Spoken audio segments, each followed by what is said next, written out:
single day, I'm gonna make something great. That's my way. Every single day, I'm gonna make something great. So, welcome to my channel, Love Diamante, and today I want to talk about basic tools, excuse me, needed for jewelry making on a low budget. Low budget, no problem. So, technically, there's no need to get the more or the most expensive tools out there. Because I've got a little boy with special needs, it means I've got an extremely low budget for my crafting needs. And I bought my first jewelry making tools for a little under $14 for the set at Walmart about 5 years ago. And I'm still using them today. So, don't get me wrong, it's not that I wouldn't like nicer, more expensive, more comfortable tools. It's just that I can't afford them. So, on that note, I'll be showing you some of these basic, affordable tools you'll need to get started making your own jewelry. Like I said, I bought this set for less than $14 at Walmart, and these tools are still going strong. Now, if you don't buy them in a set, you'll have to purchase each one, which will run you about $4 to $5 each at the lowest cost that you can find them for. And that's if they're even that price anymore. I'm not sure, because I haven't, like I said, I haven't bought any new tools lately. They might run a few more dollars nowadays. So let's take a look. Here, this is the set I bought at Walmart. And we're gonna, let's see, these are wire cutters. These are just basic pliers. Okay. Then we got our round nose pliers.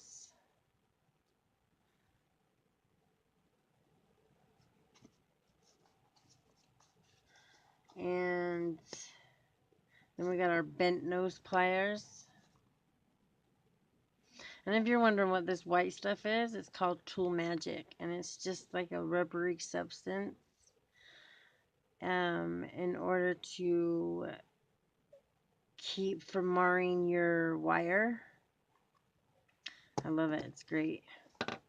We'll talk about that another day, though. Okay, and then it comes with also a bead reamer.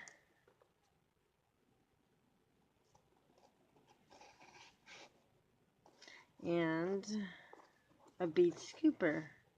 And this is to scoop the beads up just like that.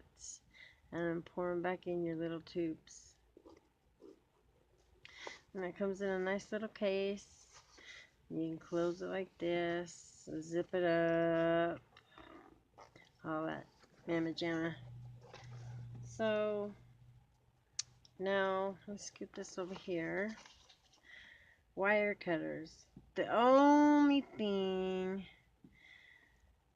wrong with these wire cutters is that the little spring in them broke, so they don't open back on their own. That's the only thing. And excuse me, I broke them by using them on memory wire. So whatever you do, do not ever use your regular wire cutters to cut memory wire. I had to learn the hard way.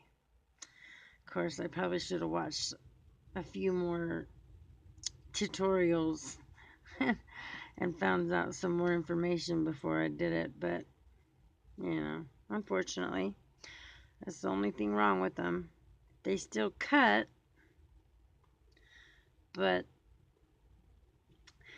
I had to go buy me a new pair because it gets kind of tiring having to open them manually back again instead of them springing back open like they should. So, on that note, I went and bought me new ones. These only cost me, I think, like maybe $6, $7, I think. And see how they have the little spring right here? And they open up on their own automatically. See that? Okay, so these are very sharp and they'll cut up to an 18 gauge with no problem. Any thicker than an 18 gauge, and you'll be better off purchasing some either memory wire cutters or some from a hardware store like Home Depot or Lowe's. These basic wire cutters will also cut your tiger tail, nylon coated wire, leather, suede, cords, and some string. So, let me show you. Basically, just use them just like this. You always want to, when you cut your wire, you want to hold it with your finger like that most of the time. Try not to poke yourself like I just did. That way it doesn't, because sometimes if you cut it, it might flip, or if you cut it too fast. This is only a 20 gauge wire, so it's not really flipping up into my face, but sometimes if you catch it, see, there you go. Did you see that? See how it's flying? You just want to try to avoid that. So, okay, now pliers. These will help you grip wire, open and close jump rings, and etc. So you can use it to bend your wire. Maybe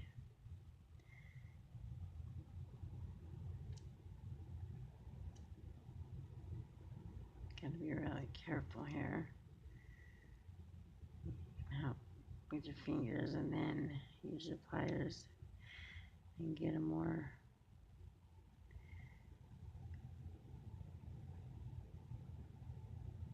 tighter look. See that?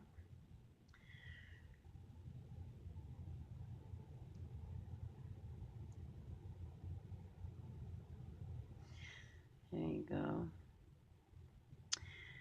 Now these ones also, they have this little blade right here where you can also cut your wire. See? So they're multiple use, which is great because then you don't have to, you know, if you have to cut off like this much wire, or you don't have to set them down, find your other wire cutters and cut. Put them back down and then pick up your other ones. So that's great. Okay. Also, with those, let me show you.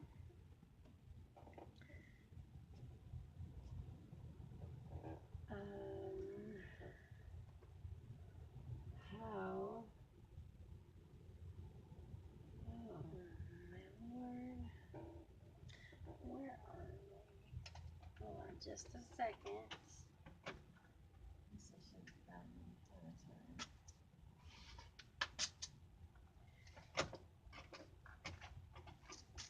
Here we go.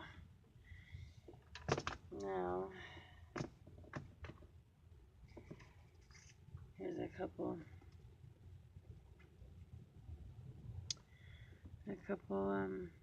no, with two pairs of pliers. Okay. Pick up your jump rings.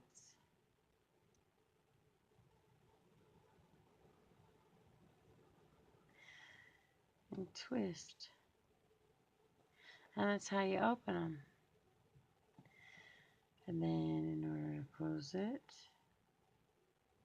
twist back a couple times, just like that.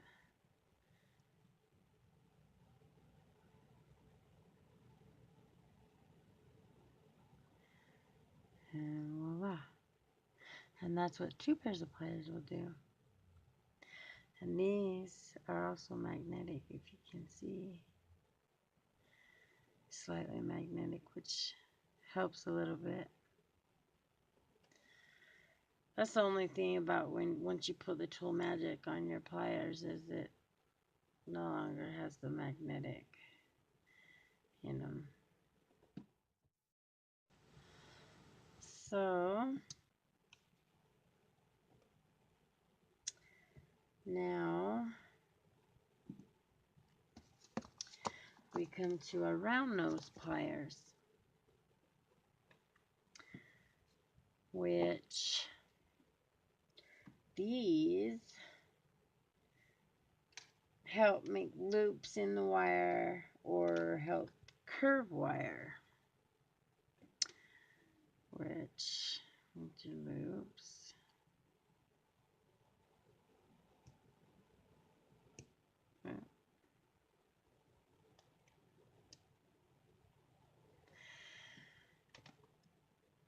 See that?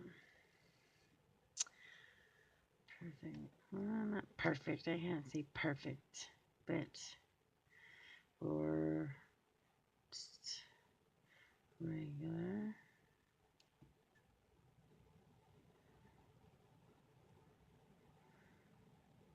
Regular little curves.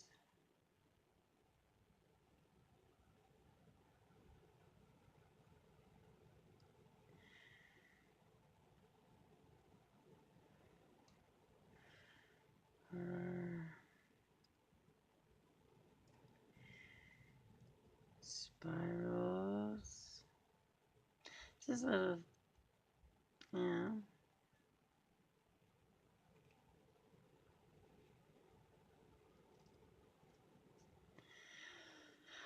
Anyways, the more practice, the better you get.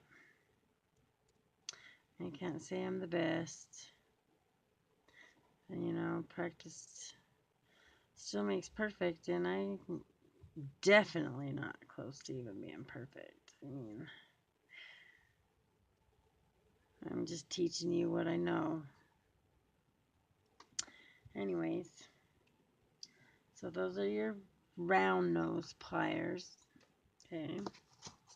Now, we got our bent nose pliers. These help grip wire, open and close jump rings, and because they have the tipped curved part, they're easier to get in little teeny places. Like say we needed to get in here and maybe bend it back.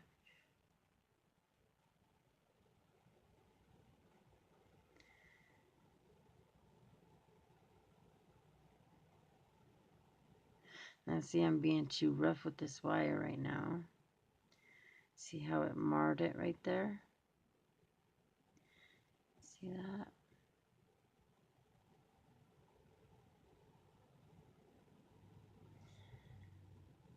But yeah, I can get in small places. And I like to work with these.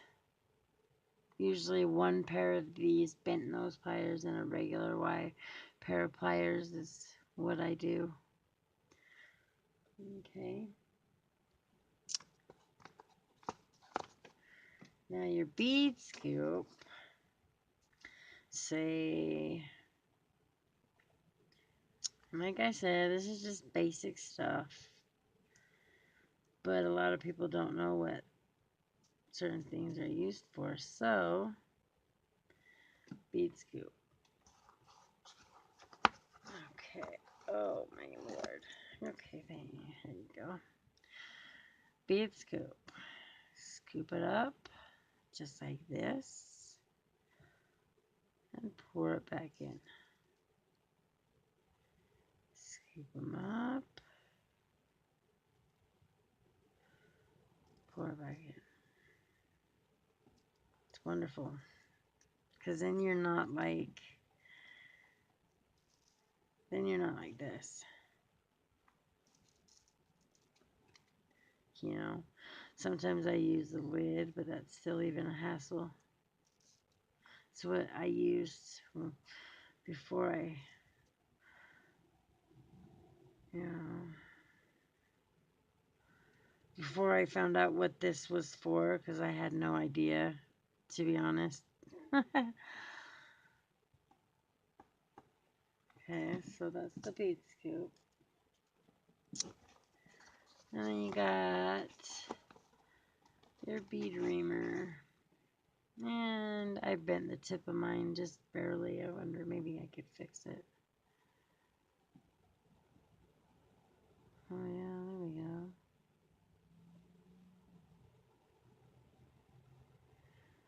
And that's because I didn't keep it in the case. I don't like to store it upright like that because if I go to grab it, I could stab myself just like that. So I would store it down like that, and that's also pretty bad because you tend to bend your tip. But a bead reamer, let me see now. I can find my bead.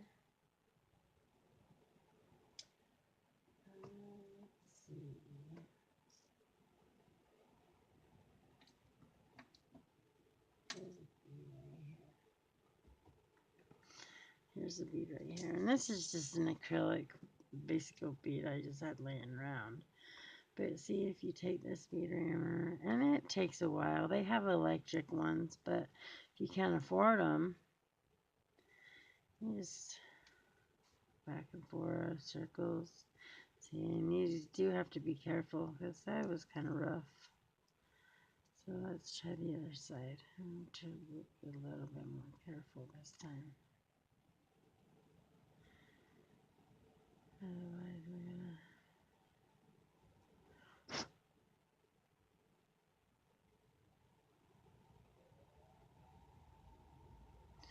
See, and slowly it's getting bigger. But like I said, doing it manually by hand will take you a while. It's not the best option, but if it's your only option, that's what you gotta go with, right? And I can't afford an electric one or a battery operated one. So I just deal with this. Or sometimes I just get lazy and use a smaller gauge, but when you can't do that with this smaller gauge of wire, or if you don't have a smaller string, and you have to use what you got, then you have no choice but to use the bead reamer. See how that's gotten bigger now? But like I said, it will take you a minute to get all the way through. There you go. Now it's come out the other tip. See that? You can see. It's finally come out the other tip. And then pull back out and go and bend back in this side to make it all the way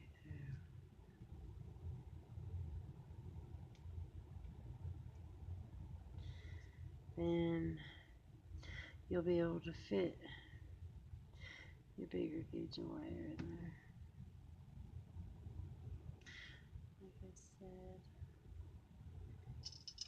Like I said, I might even be able to fit a 16 gauge in here now. Let's see. Yeah, voila. And that's 16 gauge, so before 16 gauge would not fit on there. Or when I did put it in, it would mar up the wire because I'd have to kind of force it in. So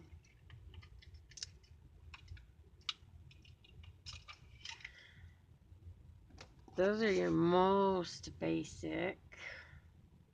And you do preferably need to get a wire straightener.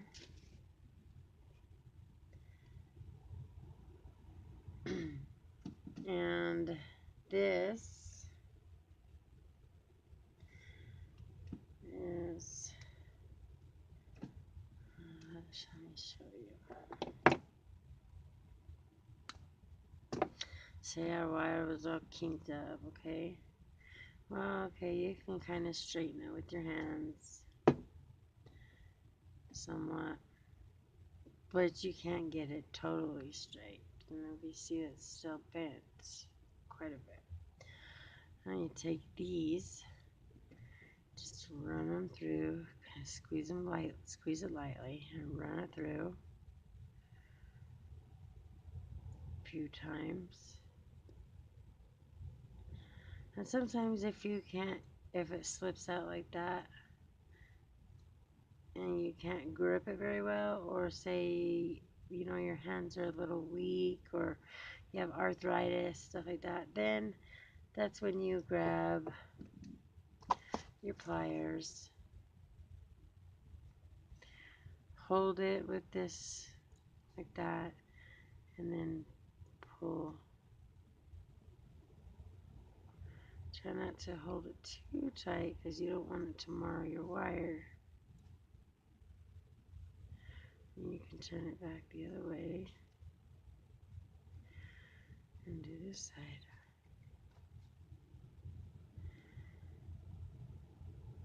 And voila. Then you got a pretty straight wire. See that? That's what those were used for. Okay. And you know, then you'll probably need a ruler. And these sometimes come, you can get one of these like in a little set also. Sometimes you can find a jewelry set with one of these. And you can also find them online. Online, like, even like I sometimes look on OfferUp or Let Go, places like that, and you can get pretty good deals. I mean, they're used, but you can't afford brand new, you know. Not only that, you can get a good deal, you know, getting a bunch of stuff and possibly even extras for the same price of, you know, what you're going to get your brand new tools for. So, um, that's pretty much it for basic tools. Those are my most basic tools I use. And so, I hope you found this a little useful. I know it's not much, and I'm just getting started on my channel, so bear with me. I'm not totally, computer friendly, phone friendly, kind of old school, you know, where not into all that technology stuff, and so it's kind of put a little damper on doing this, but I'm learning slowly, so um, I hope you subscribe to my channel, and you know, in the future we'll do some tutorials on making jewelry, different pieces, and of course I'll start with basics, you know, and then possibly some portrait drawing and some polymer clay. Um, you know, like I said, I'm not an expert in any of it, but I can show basics and, show what I do and, you know, I don't know. So I hope you found this interesting and give me a thumbs up if you liked this or found any part of it useful. Um, and until next time, see y'all later. Bye.